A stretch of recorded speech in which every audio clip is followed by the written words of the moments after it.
It was a grind on Thursday night. They did a good job of being physical. I thought it was officiated by a crew that does quite a few college games, area college games, and so they're used to the physicality. They're going to let big boys be big boys, right? Yep. And they'll get the perimeter stuff, but really inside, you're not going to get bailed out of anything. You've got to play physical, and Brainerd has some big physical bodies able to do that, and I thought that was established early. So, the way the game played out, right, was that we struggled with it. I thought we settled into it.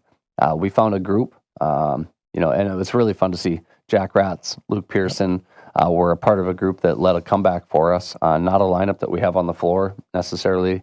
The specific 5 we had probably don't get a ton of reps together with that group, but they competed so well, and really kind of just inched our way back into it to make it a game. So I was really proud of their effort. Jack, we talked before going on the air, his leadership that game was so good.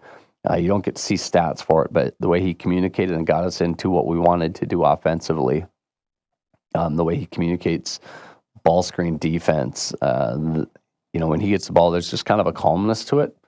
He's kind of a point forward. I think if you asked him, he'd tell you he's a point guard. He likes handling it. He likes making decisions. He got us into a baseline out of bounds at one point that he knew what we could get, so he got us into it, and he inbounded, which he doesn't usually do, but he knew what we were going to get, and we got a bucket out of it. So little things like that people don't know, don't maybe see, don't recognize. He was terrific Thursday night in how he played and how he led.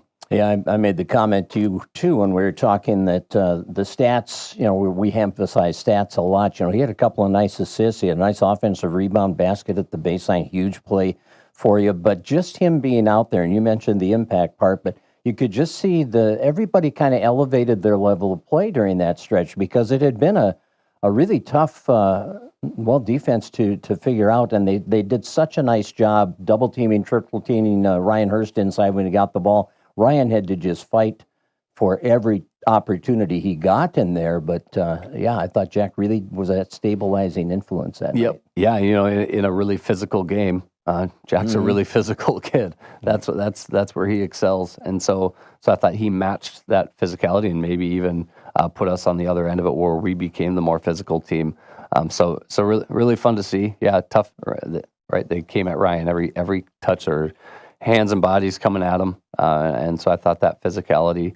But Ryan kept working too. Had some really nice plays, distributing, creating, which he does a great job of for us too. Yeah, 6 rebounds, 5 assists, couple of blocked shots. Quality night. Exactly. If I'm not scoring 18 points tonight, I'm going to find another way to get it done out there. And of course, Henry Bethel, again, you lost Henry to fouls late in the game, and he had quite a night. What did he have? He had 30 points and 7 rebounds and made a lot of big plays for you. Made 8 of 9 free throws, which is huge, right? Yep, we've shot free throws better. I thought Henry's rebounding, he had a couple offensive rebound putbacks against kids that had 6-7 inches on him.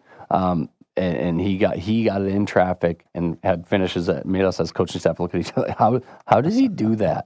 Right? It's kind of like Levi's finish we talked about earlier. Like there's just some plays he makes that nobody else can make.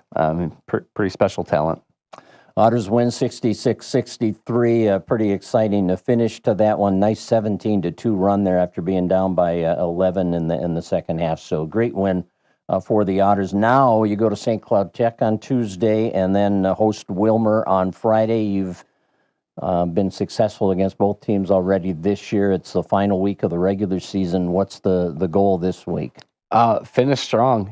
I would say we didn't come out of either of our games with Tech or Wilmer in the middle of the season feeling very good. Just effort, little things, details, focus. And honestly, it was the stretch of the season where nobody really felt, the sickness was starting to run through our team, and maybe that impacted us a little bit. But I feel like we're playing a lot better basketball now than we were then. And so our goal through this week is to continue playing good basketball, offensively, keep sharing it, keep moving it, defensively, stay focused, be assignment sharp, so we can finish strong heading into playoffs. We'll likely see Tech come playoffs. I think possibly could wiggle a little bit. I'm pretty certain it looks like us at the 2 and Tech at the 7. So you want to have a good game on Tuesday so that you're confident going into that first round playoff game. All right, Coach. Thank you. Busy week for the Otters. Good one, though. Thank you. Matt Johnson, head coach of the Otter boys basketball team. We'll take a timeout. We'll come back. We're going to talk with Brian Korf, head coach of the Pelican Rapids girls basketball team, on the other side of the break. You're listening to the Coaches Show on News Talk 1250 KBRF and streaming live through the Fergus Now app. Here's to a great season for all our favorite high school athletes. American Legion is a favorite too and serves up everyone's favorite barbecued ribs. American Legion of Fergus Falls, open each Wednesday through Saturday on Pebble Lake Road in Fergus Falls. News, talk, sports, and ag information. News Talk 1250 AM KBRF, Fergus Falls. Depend on it. Portions of today's program may be pre-recorded. I'm meteorologist Jennifer Wojcicki with your forecast from the KBRF Weather Center. A mix of clouds and sun today with daytime highs approaching 32. Winds out of the southwest 5 to 10 miles per hour. Overcast tonight, lows dip down to about 19. Partly cloudy skies tomorrow, highs around 39. Upper 30s Monday and Tuesday with a slight chance of rain Monday. Right now, it's 9 degrees above zero. Hi, my name is Lori from LB Homes in Fergus Falls, Minnesota. We are growing our talented and dedicated team of LPNs, CNAs, and RNs, and we want to hear from you. Join our team and make a difference in the lives of our residents every day. To explore or apply, visit lbhomes.org/careers or call Heather at 218-998-1400. LB Homes, caring for you wherever you call home. Finding that missing shin guard. Remembering whether it's a home or away game. Getting the right kid to the right playing field on the right day. Why are simple things sometimes so complicated? Thankfully, with auto owners, insurance doesn't have to be one of them. We work with independent agents who keep insurance simple so you can worry about more important things. Like not being that fan. Oh, come on, ref! That's simple human sense. Visit the Arneson Agency at their new location, 120 East Lincoln, Fergus Falls. At American Federal Bank, they believe in the power of teamwork, dedication, and supporting future champions. That's why they're proud supporters of local high school athletics. From Friday night lights to buzzer-beating shots, these student athletes inspire us all. Just like them, American Federal Bank is here to go the extra mile for you. Whether it's a savings account, loan, or helping you score your financial goals, let's cheer on the young athletes together. American Federal Bank, investing in the community, one play at a time. Member FDIC, equal housing lender. High quality local embroidery for your community. Running Stitches is the choice for everything. From business logos to team apparel and personal projects, they bring your designs to life. Andrew and Allison Olson from Running Stitches Embroidery are proud supporters of local sports. The program, we had that audio little glitch that we had on the streaming portion of the broadcast. All fixed now. Zach Daniels, he's on it. He knows what's going on technologically. If it was up to me, we'd still be struggling probably. But Brian Korf is here. He's the head coach of the Pelican Rapids girls basketball team. Good to have you in, Brian. Thanks for making the trip from Pelican. Yeah, thanks for having me on the show. I appreciate everything you do, Craig. Well, it's fun. It's a fun job, right? I mean, how long you been coaching now? I think I'm right around 27 years total. I think in Pelican Rapids, I'm about 16 about, yeah. Okay. Yeah. You're living the dream. I mean, coaching at your high school, right? Yeah. You know, it's all good. It's always good to see a lot of familiar names back. And when I played at Pelican Rapids, a lot of those family names that were around then are around now. So that's a lot of fun. I do want to ask you one thing, because I haven't had a chance to really do this with you lately. But last year there was a dedication of the gym to your old coach, Rex Haugen. You know, how special was that day and that opportunity to honor Rex in that way? You know, it was it was great to be part of that, to have Coach Haugen honored and have the gym named after him is a great honor for him, and he's very appreciative. You know, he put a lot of years into Pelican Rapids schools. He put a lot of time into a lot of different things, not only basketball, but just with basketball, how many years did he put in? And then, you know what? He went through the ups and downs, you know, the good years and the bad years, and he stuck it out. And I don't know if you see that as much anymore. And so we really appreciate what Coach Haugen did over the years, and it's good to see him when he comes around too. So it's always good to talk to him. He always has a good story or two. Yeah, absolutely, and some good quotes. Yeah, over the years. Yeah, I bet you use some of those actually with your guys. Possibly, you know? yeah. I might use a few things that we used back in the day. That people say it might be old school, but you know what? It still works, and it's efficient, and it's helped us be effective. So it's all good. It's good to have a coach like that, and it's good to have those experiences, good coaches, good mentors. If it's your job, if it's a sport, it's always good because you learn a lot from those people. Let's talk about the week that you just had. You went up to Mahnomen-Waban and won on whatever night that was, Tuesday night. Beat them 61-49. Road games are not always easy, and you're going against a non-conference opponent, someone that's not as familiar to you. But has your team, for the most part this year, Brian, stepped off the bus and performed pretty well on the road? Yeah, you know what? We've had a lot of close games this year, if it was at home or on the road, and we've won some and we've lost some. And what you hope for now is that we enter tournament time is that you've learned from those experiences and helped you grow, and that you can build off that, and that can help you at playoff time.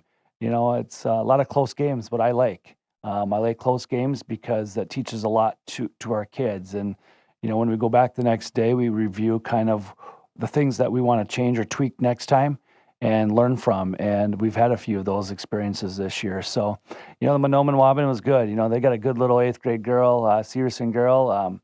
They're well coached, and they played hard. That was fun. It was good for our girls to have that experience. And it was good. It was a good win. You have had a number of girls step up for you and lead you one night to the next in scoring. I mean, Morgan Korf is usually right up there, and Morgan's your all-time leading scorer, so that's understandable.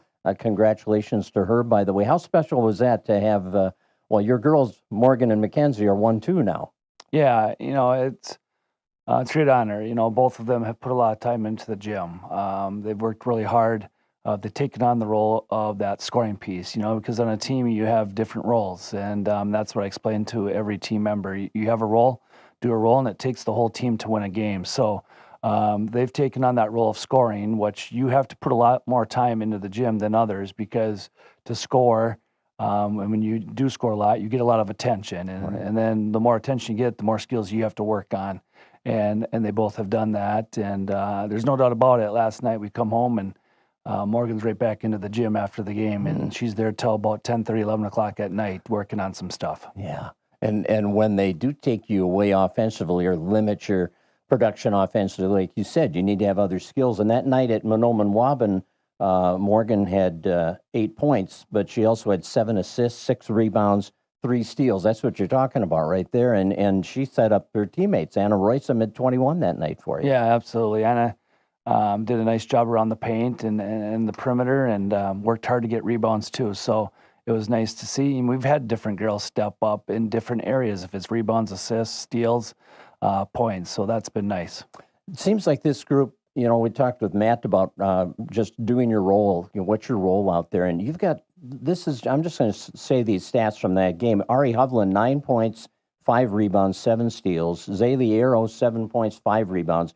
Cameron Kirkwood, 7.6 rebounds. Grace Backstrom, 7 rebounds.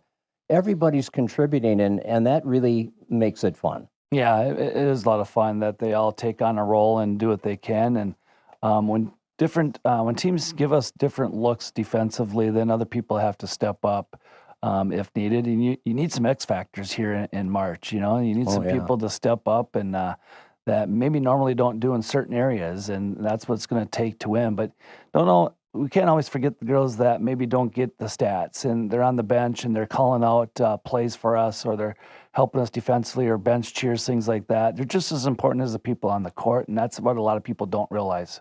That's understanding the roles again, and when they come in, you spell some of your starters for 2 minutes. You need that person to be ready to come in and do what you need them to do. So you're part of a team, and make it happen when you get your opportunity, right? Because you never know when you're going to get a bigger role, too. Absolutely.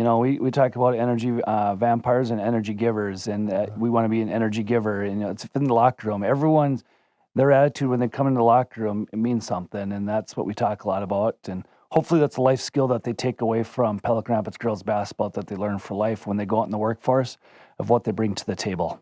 You know, you talk about the close games you've been in, and you have had a bunch of them. It's hard to recreate those intense game-deciding moments in practice. You can work on it all you want, but it's a whole lot different in the game, isn't it? Absolutely. But still, if it's practice for games, the situations are very good. And that's one thing I learned from Coach Algan. We did a lot of situations. It wasn't a lot of ball handling and form shooting, things like that. You get into practice and you learn some skills, but you also learn a lot about situations in the game of basketball. So last night, your game in Barnesville, you had the Heart of Lakes Conference title on the line. A share of that title was within reach. And Barnesville's in there, DGF is in there, Breckenridge is in there. I think those, if I'm not mistaken, those are three teams that now that you've lost two out of your 6 wins, you've split with all of them. So this Heart of Lakes Conference was so competitive this year. It usually is, but this one year is kind of maybe unique. Yeah, it's a unique year and a very balanced conference. A lot of teams have good players, right? And people that can score and rebound and strength and that. So it was a very balanced year, and anyone could win a game. So it didn't matter where you're at in the conference. And it made it to be a fun year, a fun season, and now it's going to make it into a fun March. Oh, yeah, no doubt. Barnesville got you 54-53 last night. Where did they get you? How did they win that game, Brian? They won it on the last second shot. We were up by 1, and with 4.9 seconds, they took it out of bounds, and they drove in, and they scored. The ball went in, and that's the way it goes. And the sun came up this morning, and now we're going to get ready for March. We're all 0-0, and it's going to be a lot of fun, and this is what we play for. What was it? Vince Lombardi said, "I never lost a game in my life. It just ran out of time." Yeah, you know, you kind of feel that way, right? Yeah, you play well enough, you think, hey, we played well enough to win, but the clock wasn't in our favor there. At the Girls end. played hard last night, and that's what we ask. Conference championships are great, section championships are great, but really what we want is our girls to go out and do their best every night and give their best effort. Megan Guler is a girl I didn't mention. She's been a consistent force for you, too. She didn't maybe get the offensive points last night, but 6 rebounds, 3 assists, 3 steals. Just you've got so many girls that just fill their spots well. Yeah, and you look at Guler's height and you see how many rebounds she gets a game. It's all heart, and that girl has a big heart, and she works hard. And, the Guler sisters, she's the last one. So all the Guler sisters have brought a lot of good energy and a lot of hard work to our Pelican Rapids girls basketball program, and we appreciate everything that they've brought, all our past girls that have gone through. Well, the seeding for Section 8-2A takes place tomorrow. Okay, Brian, the QRF, you are QRF seeded, right, for your section? Yep. Yeah. So you look at it this morning, I think this is the most recent. Your QRF value is 122.5, DGF is 122.1, Barnesville's 120.1. Is that the way it's going to finish, 1, 2, 3, or does that? Well, it look like now with tiebreakers and all that, and I'm sure once the QRF comes out Sunday, I'm guessing that will slip. It looks like we'll be a 3 seed. Okay. And so then we'll host on Thursday night, and there's 14 teams, I believe. So I believe the first 2 will get a bye. So we'll play the 14th seed on Thursday night. Okay. At home. Right. Well, good to get those home games. That's always the goal, isn't it? Start of the year, we want 1 or 2 playoff games at home. But in your section, is it just the 1 playoff? First 2 games. First 2 games. Higher seed. Well, that's great. That's good for the home fans, of course, for sure. So if you look at it, and again, all these teams we've talked about and the top teams in the HOL, is there an underdog in this section, a team that you're kind of looking at and saying, hey, that team's really playing well right now, maybe we want to avoid them? Is there a team doing that? Yeah, there's a lot of them. So, you know what, how I look at it is that let's see how it comes out tomorrow, and then let's plan, and we're going to respect every team and try to take away their strengths. And, we have to play well, too. So we really have to worry about ourselves.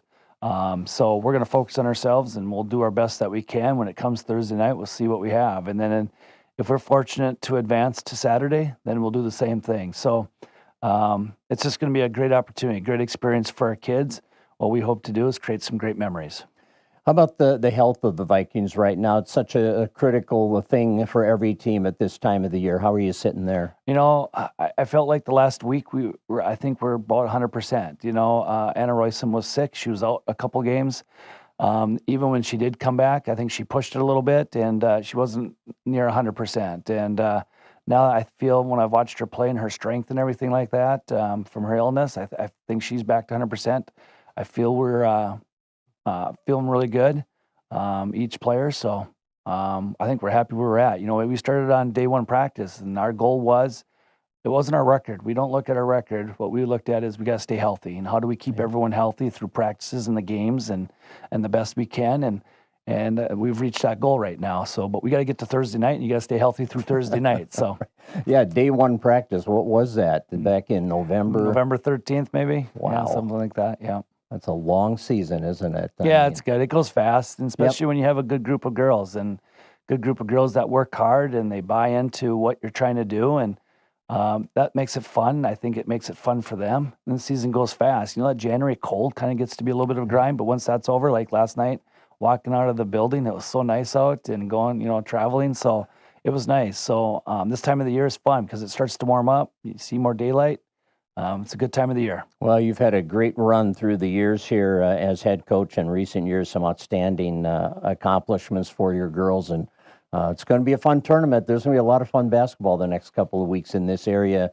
8-2A, 6A, they're both going to be really fun, so best of luck to the Vikings. Yeah, I appreciate that. You know what, and all the positive experiences we've had, the success is all credit to all the girls for all their hard work, and we appreciate all the girls from the years past, and they've created this culture for Pelican Rapids girls basketball program. That's awesome. You do a great job over there, and some great. Just give a shout out to your assistant coaches. Head coach needs some help, I know. Absolutely. You know what, I just see us, we're 4 coaches. There's no head coach. We all have a role too, and they all take on that role, and I appreciate Coach Kirkwood, Coach Schaefer, and Coach Bells. They do a great job. All right, Brian, thanks for coming over this morning. I appreciate it. Good luck. Thanks, Craig. Thanks for all you do. You bet. Brian Korf, head coach of the Viking girls basketball team, joining us here on our Coaches Show. And we'll be back with more. In fact, I think more girls basketball talk coming up. Josh Steer of the Otters will join us next here on News Talk 1250 KBRF and streaming live through the Fergus Now app. Quality Toyota is proud to salute the achievements of each quality player. It takes teamwork to compete, and the Quality Player Award recognizes the extra effort by an individual in each athletic contest. Quality Toyota commends the hard work, dedication, and quality efforts of these outstanding youth. That attitude will help each quality player as they go forward. Congratulations to each of the quality players from Quality Toyota on West Lincoln Avenue in Fergus Falls. QualityToyota.net. Let's go places. Hi, my name is Peggy Stockinger, and thanks to Bonnie and her design from Cornerstone Countertops, we got the pantry we always wanted in our kitchen. She helped us with the style and the color of our cabinets, and with the help of Keith and Wayne's installation expertise, we were able to make some adjustments, and the cabinets and countertops came out great. Thank you, Bonnie, Keith, and Wayne at Cornerstone Countertops. Cornerstone Cabinets and Countertops, located next to Quality Toyota on Lincoln Avenue, Fergus Falls. Hi, this is Josh Sternberg with Sternberg Homes. If you're dreaming of remodeling your home or lake place before summer, now's the time to start planning. We're already booking spring projects, and summer slots are going to fill up fast. Whether it's a kitchen makeover, a full bath remodel, or upgrading to a custom walk-in shower, we're ready to take measurements and turn your vision into reality. Don't wait. Let's get your plans in motion today. Call Sternberg Homes and let's build something amazing together. Sternberg Homes. You can check them out at sternberghomes.com. Folks, listen up. This is Chris Cannon, Executive Director at the Humane Society of Lauderdale County, and boy, do we have cats for you. We've got new cats, we've got certified pre-owned cats, low mileage cats, high mileage cats, cats will chase your mice, and cats that are a little too afraid of them. Whatever you're looking for, we've got the perfect match. Cats of every color, shape, and size. Don't let these little beauties slip through your paws. Come on down to the Humane Society in Fergus Falls and take a test meow today. Welcome back to the program. It was a busy week for the Otter girls basketball team, and it started last Saturday with Crosby Ironton in town. Josh Steer is here to recap the week for us and preview the tournament. The section tournament starts this week, And we'll have more on that in just a couple of minutes. But let's look back. Let's go back to last Saturday. We knew when we talked that morning that one of the best players in the state was coming in with her team, Tori Orline, and you saw how good she was. She's over 4,000 career points, and she hit the Otters. You got off to a pretty good start. The first few minutes of that game, you were hanging around and hitting some shots, and it's hard to sustain that against a team like was in here last Saturday. Yeah, I feel like we did a good job coming out of the gate with good energy, and it's a Saturday afternoon game, and you got a really good Crosby Ironton team coming in, and I thought we were up to the challenge to start the game. And the thing that separates good teams from great teams, or great teams to elite teams, is the ability to play when you're tired, and they didn't seem to really get tired. The Tori Orline just kept playing and playing and playing. She's like the Energizer Bunny. So she was fun to watch. If you can have a quiet 38th and however many rebounds she had, 17 rebounds probably, or something like that, and then eight assists. So if you can have a stat line like that and have a quiet day in the gym, I'd say you're probably pretty good. And she has her teammates around her have come a long way from what I've seen from them over the years. See a little bit of game film, some common opponents over the years, and I think Tori Orline was head and shoulders above everybody else on her team, and I think that she's kind of elevated their games as well as the years have gone on, and they've played together long enough now. So yeah, they're going to be a team to be reckoned with. It'll be fun to watch the 2A tournament, and I'm sure they'll be down in the state tournament. 25-0 that made them, and 76-54 victory. When you play a team like that, Josh, a couple of things. You hope they aren't shooting the ball well as a team. Well, they did. They shot 54%. And you hope that you're shooting like really, really well, and you didn't. You shot 27%. So that's a bad combination there. But you hung with them on the boards. I think it was 2 separation rebounds there. Yeah, and unfortunately, when they shoot that high of a percentage, there's less rebounds to be had, which doesn't help. But I feel like we battled hard. We never gave up. We kept competing, and it was one of those, you got to play with some pride here, ladies. Keep this one as close as we can, and let's try to get some little victories in here. One thing that I think showed up last night in the Wilmer game was playing against Crosby Ironton's 2-3 zone. I think Carly Hurst figured some things out in that game. So we kind of used that as how can we improve our zone offense? And that was kind of the message at halftime is, yeah, let's go win the half, but let's go see how we can get better and use this down the stretch here. Yeah, good. So teaching moments, coaching moments right there during the game. See how you adjust in the action like that. So you did have 2 games that went in the win column for you. And unfortunately, there have been a lot of games like this throughout the conference, the Central Lakes Conference, where you've got to create your own energy in a situation where, I don't know, you just kind of can win going through the motions, it seems. So how challenging is that when you're facing a team like you did on Tuesday, a 93-20 win over Sauk Rapids Rice, to create the energy and sustain the energy throughout? Yeah, we've kind of lived by the mantra of who we play doesn't change how we play. So we've really tried to live by that, going in every game and treating it like it doesn't matter who's playing, but we have to control what we control, and we have to control how we play and what that looks like on the defensive side, especially. If the ball goes through the hoop or not, how are we playing on the defensive side? How are we running the floor? Are we boxing out? Are we rebounding? Are we taking care of the basketball? Those are things that we can control. And if we're doing those things, good things are going to happen. So whether you're down in Sauk Rapids or hosting Wilmer or you're playing Alexandria, you still have to do those little things and focus on those details. So that's kind of the message going in. And when you go into those environments, they're pretty stale, and you can kind of tell when you get to this point of the year and you're playing an 0-24 team that they've kind of packed in the gear for the year, and it's kind of you can feel the deflation in the gym a little bit. So you have to bring the energy, and you got to get out to them early. You don't want them to hang around, and then you just got to get out of there healthy. Well, and you out-rebounded them 59-22, so the rebounds were there to be had. You had them, and you also had 22 steals, forced 35 turnovers, a lot of good things there. But you also got to celebrate a record that night. Bryn Sternberg set the single-game assist record. Yeah, she did. I had her for 15 assists on the night.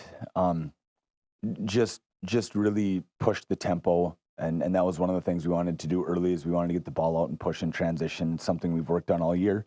Now we've kind of hung our hat on is we don't really want to play 5-on-5 half-court offense. We want to run the floor as much as we can, and we also want our defense to create some offensive opportunities for us. But this one was, let's get the rebound, let's run the floor, and let's see what we have. And Bryn saw the floor really well, and then they sat in a 2-3 zone all night. So we ended up putting Bryn in the high post and kind of let her distribute from there. And she can always attack from that spot too. But she was finding teammates all over the floor, and they were finishing. It was fun at the end of the game. Morgan Welly, I think she had a really tough finish that ended up being like her 13th assist. I mean, it was one that just bounced around the rim, and it was an and one. And Ari Kruger had a great finish too. So it was really fun to see Bryn kind of get those record-breaking assists with her senior teammates. Well, and they'll have that story to tell to their kids and grandkids that, I scored 2 of those points, the 2 points that gave Bryn the record, actually. Yeah, so when they walk in the gold gym in a couple of years, they can look up at the record board, and the Bryn Sternberg's name will be on there probably with 15 assists, and they can say, hey, I was a part of that. I knocked down the shot that gave her that record. Right, I like that. Yeah, it's a lot of fun. It's cool. It's good memories. Absolutely. And Bryn had a triple-double that night, and she's capable of doing that on any night, I think, but a triple-double is pretty unique. Yeah, thinking back, I'd have to look at all the data on it, but I don't know how many players that I've coached over the 14 years I've been in Fergus Falls have had a triple-double, and I'm sure that, like a Brad Strand or Josh Mohagan could maybe enlighten me on that, but in the last 4 years, I don't think we've had one. So in my 4 years as head coach, so it was a really fun night. It was a lot of teammates getting involved and doing a lot of things to impact the game. Well, and anytime you're mentioned in the same breath as Brianna Rasmussen in Otter basketball history, that's pretty good. Yeah, you're in good company there. I think so. And that game was really good for us to get Bella Anderson back from injury. It was a good confidence builder for her to get back on her ankle. You want to talk about toughness? That kid has been super tough this year. And we've been preaching, how we have to be a tougher team, and she's really embodied that. And as a senior captain, it's been great to see her bounce back. She sprained her ankle at a scrimmage in Holly to start the year, and she was back in practice the next day or on Monday. And then, she goes down with an ankle injury against Alexandria, and she takes a week off to rehab that thing. But when it happened, I thought she was going to be out for 2 to 3, maybe 4 weeks. Like, maybe you can get back for a section final if we make it that far. And she battled her way back, and she's like, no, I'm ready to play. I'll tape it up and I'll brace it up on Monday, and I'm going to practice, and then I want to play on Tuesday. And she did. And then we also got Julia Hychek back from illness, so we got some legs and lungs back in her throughout the week. So it was good to get those 2 back. Yeah, getting them back right at the right time. Yep, playoffs looming here. Last night against Wilmer, you picked up another lopsided win, 61-32. Had them up. Had yourself up 35-15 at halftime.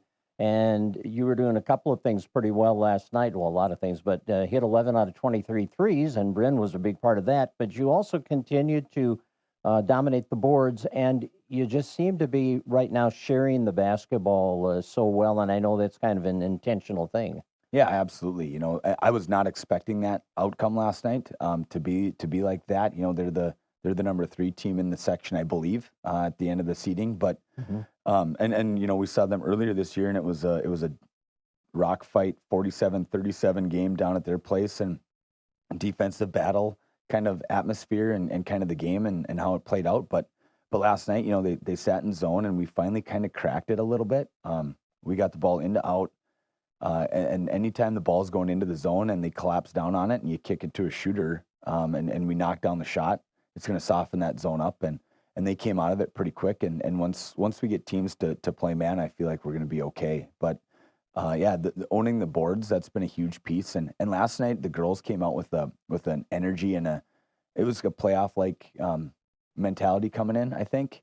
And it was a we're not gonna lose tonight, and we're gonna do the little things, and we're gonna rebound, and we're gonna take care of the basketball. We didn't do a great job of that last night, but we forced a lot of turnovers too. So. The girls are just working really, really hard right now, and if we can bottle up how we played last night, I think we're going to be a tough team in the playoffs here. With the number of games you've had, like the last two, you've had a lot of girls get a lot of playing time, and that's good, of course, now and for the future. Now with, Bella and Julia, who were out, the girls needed to step up and fill roles that they don't normally fill, perhaps, and just get that valuable playing time. How much has that, have you noticed the growth in your individual players on the bench, the young girls who have been getting those opportunities? Yeah, Reese Keel is a sophomore. She's gotten plenty of varsity minutes this year, I think, and in that stretch where we had some injuries and illness, she got an opportunity to expand her role, and Presley Warren got an opportunity as a freshman to get a couple of varsity starts and some varsity experience under her belt too, and that's only going to help us now going deep into the playoffs because we're looking at how can we full court press teams for extended periods of time, and the way to do that is to play 8 or 9 kids. So expanding from 7 to really forcing us to really expand that to 9 now. We really like how that gave them some valuable experience. Yeah. So we get the seeding information tomorrow. Tomorrow it's official. I think the QRF will probably be updated today, and you can kind of figure out the tiebreakers and stuff. But our section this year is pretty cut and dry. Alexandria will be the 1. We'll be the 2. Wilmer will be the 3. I think Little Falls. Little Falls will be the 4. DL will be the 5. Recording the 6. St. Cloud the 7. So we'll host St. Cloud on Thursday night. Is my belief, unless something crazy happens.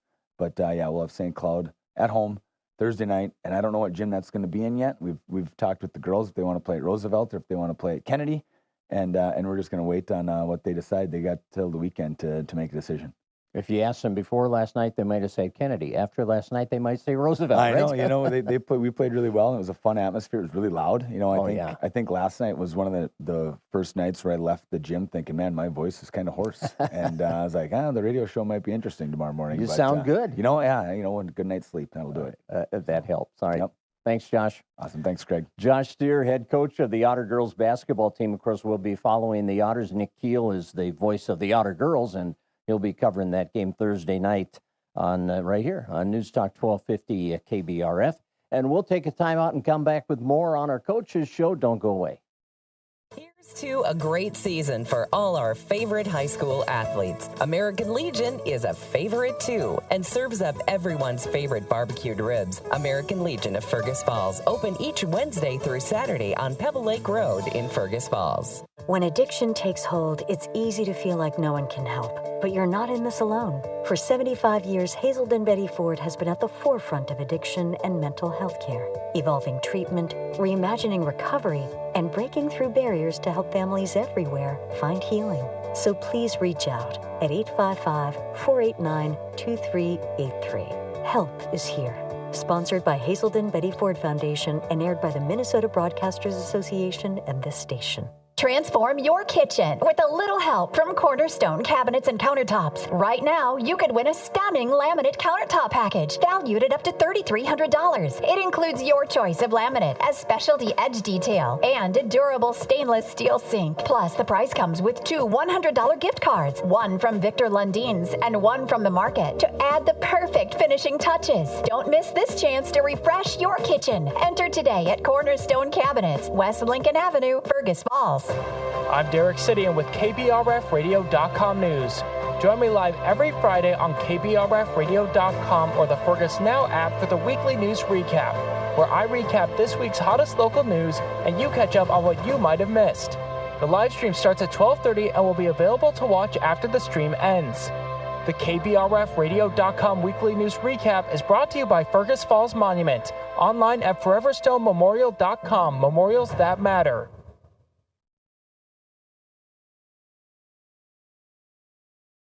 Talk Otter Boys hockey. Mike Donahue is in studio with us, and unfortunately, I just told Mike I didn't want this to be our last interview, and I know you didn't either. And you were where you wanted to be. You got the home ice for the opening round of the playoffs. You had a team that you had not only beaten but really dominated the first 2 times you played them this year. And Wilmer came in, and they had nothing to lose, obviously, and they made it happen the other night. Even though you had 56 shots on goal, Wilmer comes through with that 8-5 victory in the opening round of the playoffs. And That's I don't know how you summarize that in a brief way, because there are a lot of things that happened that night where Wilmer just capitalized on a number of otter miscues. It was not what we're used to seeing. No, that's I think absolutely right with your little recap of the game and kind of how it happened. And we came out, I think we scored first shift or second shift again, and we did that all 3 times this year against that hockey team. And so you're feeling pretty good at that point, knowing that the guys came in and they're focused and ready to go. Then after that, it just kind of was a culmination, I think, of not taking care of the puck and making right plays at the right time. You combine that with a team that brought in a hot goaltender that night. We were just visiting a couple sports that guys can win games. There's goalies in hockey that win games, and there's pitchers in baseball that feel like you can win games. And when those 2 position guys bring their game, it's tough for an opponent to win. Well, and things like what happened in this game on Tuesday, just when they keep happening and multiplying, then you start it gets in your head, like, are we ever going to be able to complete a pass here without a deflection or a turnover? And are we going to ever beat this goalie who's stopping every shot we put on him? That can get into your head a little bit. Yeah, it does, especially when you mentioned the previous 2 games and you're kind of used to things going your way. It's easy to start gripping the stick. It's easy to get away with what we knew would make us successful as a hockey team. And, and it's, for whatever reason, I think just a maturity thing, but then you see it in youth hockey, you see it in high school hockey, and not just here, but a lot of other teams. But it's easy to try to get selfish at that point. I'm good. Someone, I'm going to try to go do this. I'm going to do this. And a 1 versus 5 game doesn't work very good. Doesn't matter if it's hockey, if it's basketball, football. Maybe you have an exceptional athlete that can go 1 against 11, but that's pretty rare too. But understanding and just trying to regroup, and that was kind of our message after the second period, was just, let's settle down, guys. Like, we got good zone time, we're creating good opportunities, we just need that next goal. Like, let's just relax, come out and play your game and trust your skills for the last 17 minutes. The turnovers that you had, were they a lot of just self-inflicted turnovers, or was there something that Wilmer was doing that they hadn't done the first 2 meetings that were causing you problems in your breakout or in the neutral ice area moving the puck? It was just, I think, just trying to maybe force some plays and trying to create things maybe that aren't there sometimes, which is, I think, happens, especially in big moments. You're trying to, let's try to create something, and instead of trying to be patient and take the opening that the other team gives you, is what we try to preach all year. And you get caught up in the moment. It's very easy to do. We've all been there in that moment, and at some point you try to make plays, but they were costly. They're right by their blue line where we would get guys caught, and here comes an odd man rush, and then you give Wilmer credit. You can give odd man rushes, but they were able to finish on them, and they scored on their plays. Contrary, I know Aiden scored our first. He probably could have had 4 or 5 goals in the first period. He finished on 2 of them. If he finishes on 2 more, what happens to their energy and their psyche compared to ours? Yeah, that's back to that mind game. If they get that odd man rush and convert, okay, now they're a little more confident. Got another odd man rush and convert. Now it's like, hey, this is okay. We're on our game. So yeah.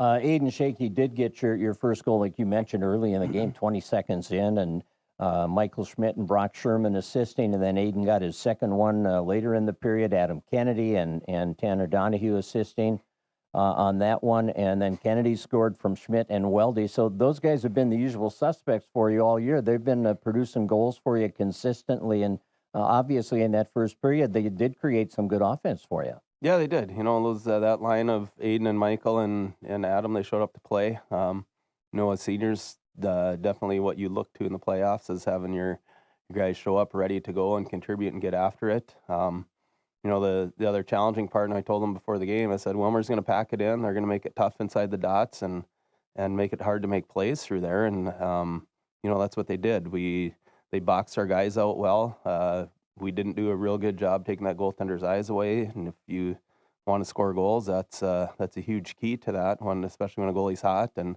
their D were able to get inside position on us and keep us from getting there, and and then they cleared some pucks. It was a 3-2 lead going into that second period, and they tied the game. Even strength goal, got the lead on a power play goal, and then the one that might have broken the back, the shorthanded goal. How did that develop? No, it was just Brock Schuerman banged up his knee, so he was out for a couple shifts. So you throw a player into his spot, and guys get into a little different positioning. You work all year with your line mates and your teammates, and you learn where guys are, and we just had a pass that was a little bit off, and I don't know if it's a position like you get a guy that's a foot inside the blue line compared to a guy that's a foot on the other side, and that's a big difference on whether that pass is right on the tape, and it was just a situation where we were forced into that personnel, and for whatever reason we just didn't connect on our pass, and their guy was able to jump on a puck, so. It's just it's the game of hockey. It can be cruel that way. It's lots of games are games of inches, and there's one where just a positioning thing, and whether it's just familiar with your personnel and who you're on the ice with.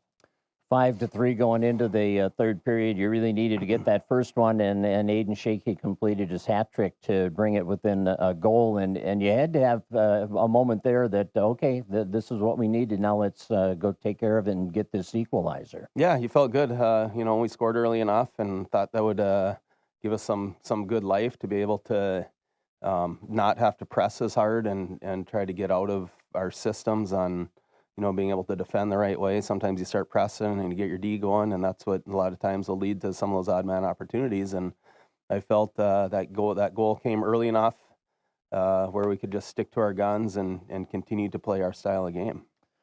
So you're within a goal, then they get the goal to put them up 2 with, what was it? It was at 8:29. So there's still a lot of hockey left. You're midway through the period, through the third period, and you're down 2 goals. So the answer is we need to get another goal here quickly. And Michael Schmidt got an unassisted one for you to cut it to 1. And then the 2 empty net goals at the end give it an 8-5 score. But what's the philosophy there, Mike, in your head in a game like this? Obviously, it's all on the line. You got to win or it's over. What is your thought on when do we yank the goalie? Yeah, we were looking at the 4-minute mark prior to Michael's goal. Mm-hmm. You're down by 2. You feel, and a little bit feeling the game. We had really good time in their end. They're just icing the puck, chipping pucks out. So I felt, if it was even that 4 or 5 minute mark, if we get that extra attacker out there, we thought that it would. Yeah, I was feeling it would be okay, just with the way that the game was going. Unfortunately, Michael scored that one, and then we had an O-zone face-off. I think with just a little under 2 minutes left. Or a minute and a half, we were able to kind of call a timeout and had, I think, the right personnel and drew up a face-off play. That's something we hadn't done all year. Unfortunately, we just weren't able to execute on that face-off. We just kind of missed a puck and then just missed a box out, screening their guy. And I don't think he shot it just from inside their blue line for sure. So that's been kind of the mantra now of teams aren't afraid to ice the puck on the right to score that empty netter. And if this was 7 years ago, he probably wouldn't even have attempted that shot. So it's just the nature of the risk versus reward. Changed a little since you played, and certainly since you started coaching, even. Yeah. Absolutely. So you've had to adjust with the times on that. But, well, you look at the year as a whole. Otters were 12-14 record-wise, but you got a lot of young guys out there that got some tremendous varsity experience who are going to be the main part of this hockey team moving forward for the next 2 or 3 years. Yeah, that's an exciting part, and I think the other exciting thing that you think about is who's going to be the guy that steps up. Every year that you do this, you have good workouts in the summer, and there's always somebody that kind of watch and look at, and the unexpectedly, for whatever reason, just kind of blossoms throughout that year, and that's always a real exciting point. I kind of think of Adam Kennedy, who was a 3rd or 4th liner last year, and what he scored over 20 goals this year. Mm-hmm. We knew what Shakey would do. We knew Michael would have a good year. I didn't expect him to put up over 50 points. Yeah. So you look where he went from 17 to 50. I don't know if we'll have that guy, but those are the surprises that you look to and the stories I think that you share to have those kids understand how important getting after things and training the right way in the off season. Well, and always mixed emotions. We always talk about at the end of the year, you're saying goodbye to some seniors you've worked with for many years. Any of the seniors going to move on and play hockey again at a higher level? Yeah, I know Michael tendered with the Granite City Lumberjacks of the NA3, so he's actually just selected to participate in the Ted Brill Grade 8 tournament here at the end of March. So it's a big honor. They combine Sections 2 with Section 6. So that's 2A, AA players, Section 6, AA players, and then it's basically 6 forwards from 6A and AA. So when you throw Edina, Wayzata, Benilde, Holy Angels, plus the teams in our Section 6A. So that's a great honor for him. Oh, yeah. I know Aiden Shaky he's looking at some NA3 teams, been in contact with a few of them, so he'd really like to play. And I know Jack's been offered a couple opportunities to play. He's not completely sure what he wants to do yet. So the good thing is he has some options and opportunities. And then I also know Jack and Michael will be heading out to New York. They're on I think a Tier 2 national tournament team from their Voyages team from the fall. So they have some things to still look forward to. That's always fun as a coach to see your guys keep playing the game. Yeah, absolutely. Yeah. Mike, thanks so much for coming in weekly. Good to talk Otter Boys hockey, and we'll look forward to November. Next November. That's right. Thanks for all the support and all you do for Otter Athletic, Craig. You bet. Thanks. Mike Donahue, head coach of the Otter Boys hockey team. Hillcrest girls basketball coming up next. What a big week this is going to be in Section 6A, and the Comets are going to be right in the thick of it. We'll talk with Hannah Clark about this past week and preview the Section 6A tournament when we continue the Coaches Show here on News Talk 1250, KBRF, and streaming live through the Fergus Now app. Portions of today's program may be pre-recorded. I'm meteorologist Jennifer Wojcicki with your forecast from the KBRF Weather Center. A mix of clouds and sun today with daytime highs approaching 32. Winds out of the southwest 5 to 10 miles per hour.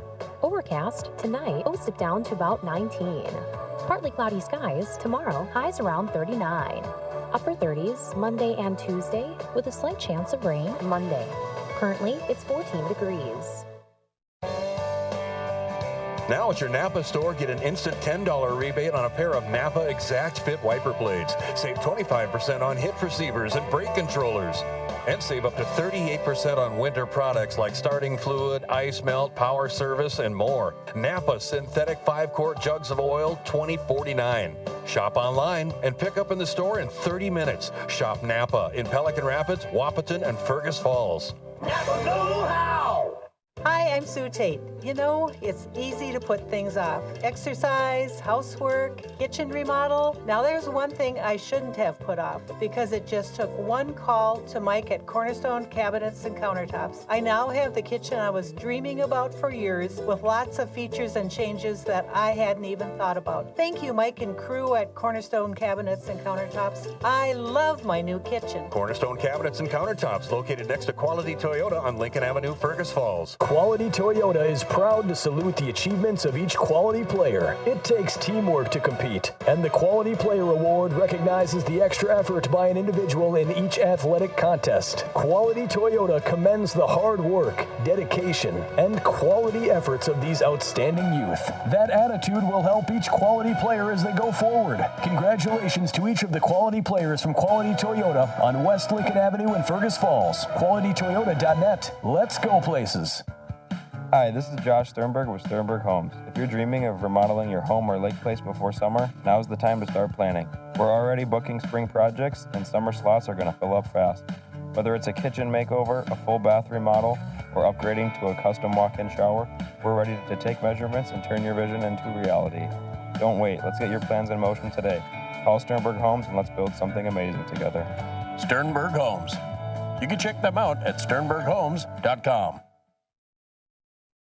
We are back live on the program. We have 2 more weeks after today. March 8th is the last show for the Winter Coaches Show, and Hannah Clark is here to talk Hillcrest girls basketball as the playoffs start this week. We get seeding results today, and is it pretty cut and dried right now, Hannah? It is. Yep. It looks like we will most likely get the 1 seed unless there's something that I'm not seeing or figuring out here. But so. Yes, play on Thursday, most likely the 1 seed, and we'll get the winner of the, 7-8 or 8-9, yes. Yep. Either Battle Lake or Norman County East, Ulen hit it all, or it could be Henning. That's a possibility that could change down at the bottom there. But you're right, you're going to be number 1, I think, without a doubt. And then Underwood and New York Mills are right now 2-3. That I don't think will change, but we always joke. Coach Ryan Retzlaff, he's the mind of our coaching staff, and so he spends lots of time on there trying to figure out and do calculations, and he has spreadsheets, and so he thinks kind of what you just said. That's how it's going to lay out, and he's pretty confident in that. But we give him a hard time because that's his favorite thing to do is crunch numbers and try and figure things out, and so we leave that up to him and. He lets us know what we need to know. Yeah, and then it happens, and if it doesn't work out the way he thought it would, yes, it doesn't matter because you still have to do it. Yes, exactly. Still got to play the games. Well, you played New York Mills earlier this week, and they're a team that's going to be, looks like a number 3 seed in your section, so it's good to play teams like that right before playoffs. Yes, their team, I think before we played them, they had won 14 in a row or something like that. They're long and lanky, and they're good at what they do. And so they could be a tough matchup for anyone who gets them in the playoffs. We started out a little slow, kind of like our feet were just stuck in the mud. Our offense didn't have much flow to it. We had talked about what we wanted to do against their zone offense, and we really struggled to execute. So in the second half, we talked about kind of going back to one of our more simple zone offenses that we didn't think would do much against their zone, but we actually had quite a bit of success. And so we learned, that keep it simple. It's something that our girls know and they're comfortable with. And they did a great job coming out in the second half and really executing and just playing aggressive and with that mindset that we've got to fight our way back. And they did a good job with that. 48-42 was the final, and a good win with Ella Knutson still not in the lineup that night. Yep. So how do you think overall your girls responded to Ella's absence over the last couple of weeks?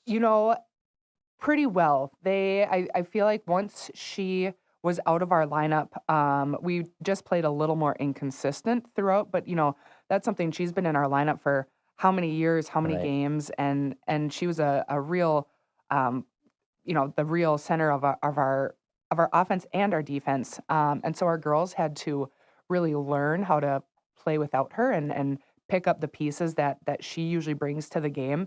And another big part of it is we just had a brutal game schedule while she was out, where we had 4 games in a row with no practices and a game, 1 practice, 2 more games and things like that. And so we really didn't have time to address anything that we needed to work on. It was, hey, we're on the bus to another game. Let's watch some film and try and teach you guys. On the way, our pregame talk in the locker room, we try and address some things, but there really just was no time to work on the things that needed to really be drilled. And our girls were great sports about it. They tried their best and they would try and work on things on the fly. We had girls like Brooke and Stella who had started to play a lot more minutes in Ella's absence, and they didn't get time to really work with our main starters and things like that. And they just jumped in feet first and did a great job with that. But yes, we're starting to click. And I think having Ella back, everyone is just so comfortable with her on the floor. And so even if she's maybe not 100% up to her speed or maybe not doing all the things that she typically is looking for, well, she still gets comfortable on the floor. She just brings a steadiness to our team. And our girls, I feel like it's so calm when she's on the floor. And so to have that back, have that leadership back is something that I think our girls will really benefit from. And of course, one of your top leaders, game in and game out, is Ruby Peterson, and she had a great night against Mills for you. Just a great stat line with 8.7 rebounds, 3 assists, 5 steals, typical Ruby line. But yes, how much more did you even rely on her when Ella was out? Because she leads you anytime, but yep. You had to know, step it up. one thing I think that Ella brings for our team is a defensive presence. Right. Anytime any one of our girls gets beat, whether on the perimeter, in the post, Ella's typically there to pick up any of that. And so with her out, Ruby has done a great job of really helping out the other teammates on the floor, doubling in the post, and she's just flying around looking to cause a disruption. And when she does that, our other girls, I mean, it just kind of fuels the fire, and our girls really feed off of that. And so when Ruby can get going and Ruby has that freedom to kind of do what she wants on defense, I think that benefits our team so much. Elsa and Elin Retzloff give you quite a 1-2 punch. They combined for 32.17 rebounds against Mills. I don't think I've asked you this before, but tell us how they complement each other as far as their styles of play. Are they different types of players, Hannah? They have a lot of similarities, but I think, you know, Elsa loves that 3-point shot. Now she's added a pull-up jumper and she can get to the hole too. But man, you don't want Elsa to get going on offense behind the arc. And Elin, I would say, is a little more. I would say Elsa's a little finesse, and Elin is a little more strength. And Elin likes to get down in the paint, and she likes to post up, and she likes to finish through contact. But yes, they complement each other so well. My favorite is how excited they get for one another. It's not in practice. You should see the sister rivalry, the competition that goes on there. But in the game, they're so encouraging to one another. And I think that's great for Elin to have an older sister to really help her along and pick her up if she's down, or, you know, encourage her when she's maybe not doing good, and challenge her to certain things. But they're just great to have on the team. They work so hard, and they're always so supportive of each other and everyone else on the team. You came off that New York Mills win with a tough one at Breckenridge. Good matchup to have right before playoffs, because Breck is going to be number one on the south half. Yes. And you're going to be number one on the north half. And we knew it was going to be a great challenge. I thought Breck just came out ready to go. You could see it in their eyes that they were gonna come out, play hard, play aggressive, and they were going to dictate the way that the game went. I thought our girls played a little bit back on their heels for the majority of the game, and credit once again to Breckenridge for just coming out and with that aggressive mindset. Good for our girls to see. We watched the whole game yesterday in a film session, and it was fun to see our girls watch and take away so many things from that game. You know, the second half, offensively, we did a much better job moving the ball around and taking a little bit more time on our possessions. But defensively, we continued. We would get scores, but we couldn't get stops. So when you get down by 19, 20 points in the first half, when you can score but can't get stops, it's tough to come back from that. And so how did Ella look that night? She returned to the lineup for you, and sometimes you come from an injury. You've been there.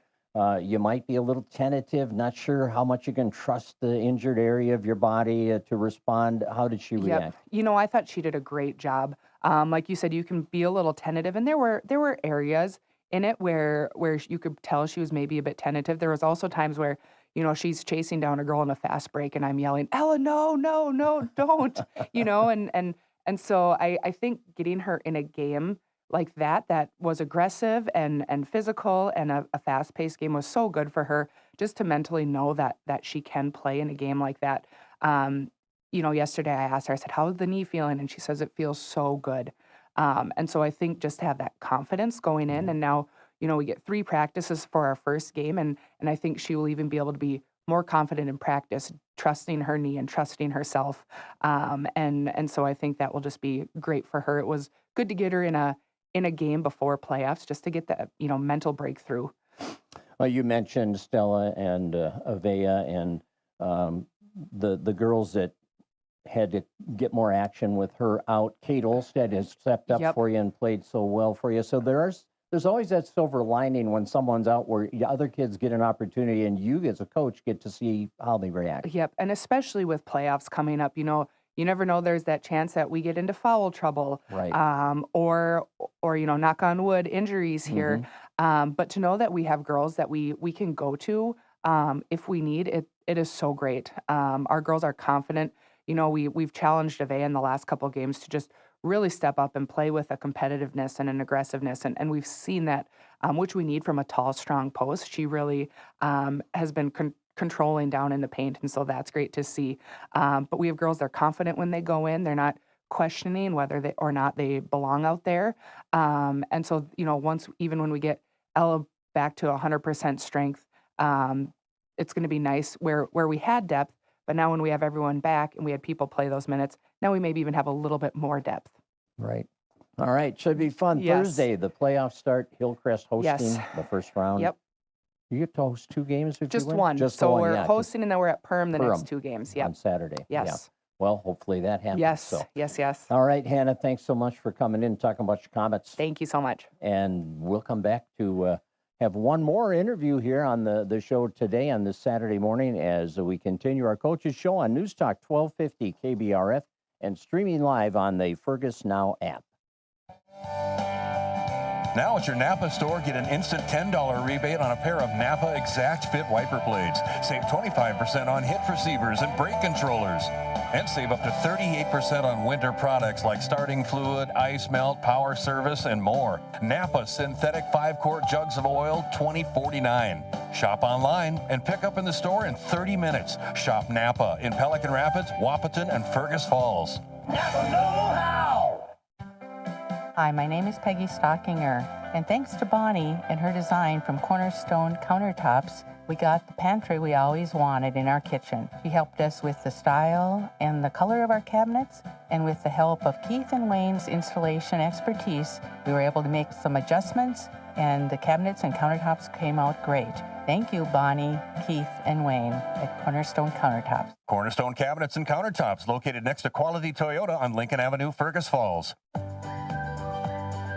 Folks, listen up. This is Chris Cannon, Executive Director at the Humane Society of Lauderdale County, and boy, do we have cats for you. We've got new cats, we've got certified pre-owned cats, low mileage cats, high mileage cats, cats will chase your mice, and cats that are a little too afraid of them. Whatever you're looking for, we've got the perfect match. Cats of every color, shape, and size. Don't let these little beauties slip through your paws. Come on down to the Humane Society in Fergus Falls and take a test meow today.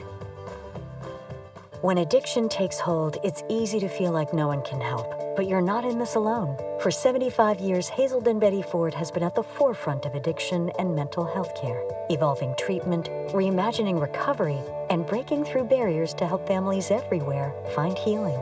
So please reach out at 855-489-2383. Help is here. Sponsored by Hazelden Betty Ford Foundation and aired by the Minnesota Broadcasters Association and this station. Hey, welcome back to the program as Tim Lill is in to talk about his Otter girls hockey team back at state this year as the Section 6A champions. And that in and of itself is a goal you always have. This team, Tim, your program has positioned itself in that place where this is expected now, right? Every year you tell your girls, hey, we're a state tournament team. And you realize that goal again, which is great success from day one. Yeah. Yep. Sure. We it's still hard to, after sounds empty. I know. When after we went down there, I thought about that on the way out here. I'm like, there's zero chance I'm going to say anything intelligent or productive, but you got to do it. So no, it's good. We got down there and the first game was really, really tough. But the game against Marshall was it was a good effort. That's all a coach can ask for. And just the support we had down there, when you're standing down there at the X and you turn around and see all those fans and all the kids and, the fan buses that go down. And it's a pretty proud moment. And we just wish we could have given them a little better product.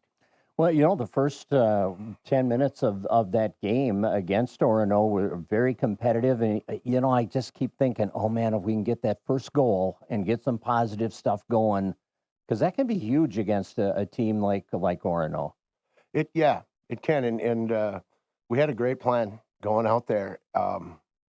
You know, and we gave it everything we had, but if you just looked at the personnel, I mean, we were outclassed, and they just had more talent than we did, and eventually it broke down, and then it just got worse, and then it got worse, and it's hard to keep it glued together. I felt really bad for the girls because they wanted to compete and have a better showing, and they were pretty shook up about that, and it's just it's hard to have one of those games on the big stage. Yeah, and you're right. I mean, that Orono team is an outstanding team, and they had a really tough game yesterday with War Road, a great game. But they've got, 4 girls going on to play D1, I think. Yeah, they're a very talented team, you know, with that and a couple of Miss Hockey candidates. Right. And, you know, and credit to them. Great program and a great team. But I was so excited to see the way your girls bounce back. You know, I mean, that's a tough thing to deal with, as we can tell. You know, and to have to come back and play the next day when you had hoped to be playing Friday at the XL, and now you got to get it all together again here within 24 hours and try to get to Saturday.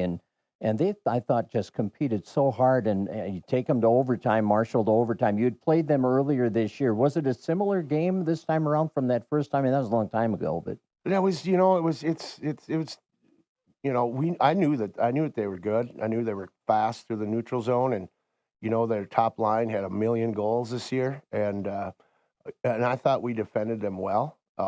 But yeah, you say the bounce back. Coaches couldn't ask for anything more. We just didn't win. That's all, and that's happened enough this year. But to come back in that situation and play as hard as we played all year, and as well, that was, you know, that was rewarding from a coaching staff to be able to see that maturity. To, you know, we didn't put our chins down and just feel sorry for us and let's get out of here. They played as hard as they could, and kind of how things have went this year. We just didn't win that one. So you got to put it all, you know, try to glue it all back together and get her going and see what we can do next year. And well, not only did you have to bounce back from a very tough loss at opening round, but then you had to bounce back twice in the game because you fell behind 1-0. You were able to tie the game. You fell behind 2-1. You were able to tie the game. So they answered the bell there on a couple of occasions too, where you know, it could have gone the other way. Absolutely, and just the attitude. It was just two totally different teams, and it starts on the bench. And you know, our bench players that don't get to play much, they brought an energy and that was just fantastic, and that really helps. You know, that's not easy to do when you're not you don't get to play. You're not on the ice, and you're still doing your part. So huge credit to all those girls. And that kept us going, and we did bounce back, and we had our opportunities. That goalie was phenomenal, and Mia had a great game too. You know, but we had a power play opportunity that was as pretty as it's been all year. A one-timer by DeBrito, and that goalie made the save of the year. And even though it didn't go in, I was just proud of the play because it was awesome. But that's the way it goes in sports sometimes. You know, again, listening to Coach Donahue on the way out here, and it's not easy. And you know, no one takes it harder than the coaches and the whole staff. Yep, that's right. Scoreless first period. Just it kind of to be expected, maybe. I mean, again, the second game, both teams coming off a loss, and maybe you're having a little trouble getting going, getting the flow going, you know. But once you got into the game and the energy from the bench that you mentioned, that kind of picked it up in the second period. Right, and we were playing all three lines, and you know, they leaned on their top line quite a bit again, and we frustrated them a little bit. I think maybe wore them down, but. I think, you know, it was back and forth. It was even. Nobody was ahead on the scoreboard or otherwise. But yeah, it was great. And then we gave up the one, and I can't remember if it was. I think Tonneson. You know, she got a turnover that was caused by Brindley Scholl, and we can't say enough about a kid who shoots pucks all summer long. And she had that opportunity, and she just sniped it top corner. And it's fun to see them get paid for the work that they do. You know, as someone out there might be thinking, oh, how hard is that to shoot pucks all summer? Sounds like a fun summer to me. You know, there's a lot of hard work in that. If you're serious about getting your shot better, there absolutely is, and you know, that's cutting into other time of you know, out on the lake and all the fun stuff that kids should do. They should. But for the kids to take the extra time to you know, craft their skills like that, coaches sure do appreciate that. So you tied the game, and then it seemed like 2 minutes later they scored. It was like 4.5, I guess. But they got the goal back, and it was 2-1. Then you're right back where you were a moment ago, where you need to press and get that game tying goal. Yeah, and they just stayed hungry on pucks, and that one was down on the other end, so I didn't see it real close, but there was bodies flying all over, and you know, somehow I think DeBrito got her stick on it. I don't know if it was a clean shot because there must have been 4 or 5 bodies in there, so I couldn't see exactly how it happened, but I know it was DB that scored because that grin that she came back with when she came by the bench was pretty fun. I think Maggie Grenigo may have originated the shot there that got through the traffic, and Rachel was able to deflect it in, and so that tied the game at 2. And the final flurry there, the final few minutes of regulation, how did that play out? It was great. It was the way the game is supposed to be played. You know, the attitude, the effort, you know, some of these kids are still sick and fighting illness, and just for coaches to watch the heart that they play with, that's where that loss didn't hurt me as bad is because we played the way we wanted to play, and we just didn't get the result. How about the game winner in overtime? How did that develop? It was like a minute and a half in.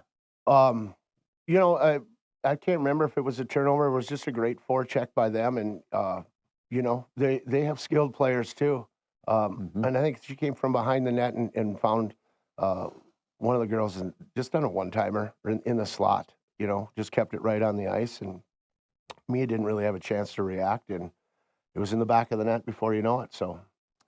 And there's that experience in sports again. It's such a deflating moment. Everything you're up, you've tied the game, you're in overtime. Okay, we're going to go get this thing, and then it's in the back of the net, and then it just the air goes out. It does, and there's just so many lessons to learn from sports. You know, it's you know, you don't always put the work in and you don't get the result, or you know, you learn about your teammates and how to be a teammate, and so you try to lean on those things, the lessons that you get out of this, and they can help you moving forward in every aspect of your life. But well, I told you anything I was going to say isn't going to make any sense today. It's making perfect sense. You know, locked in a room by myself, it's not a very healthy spot.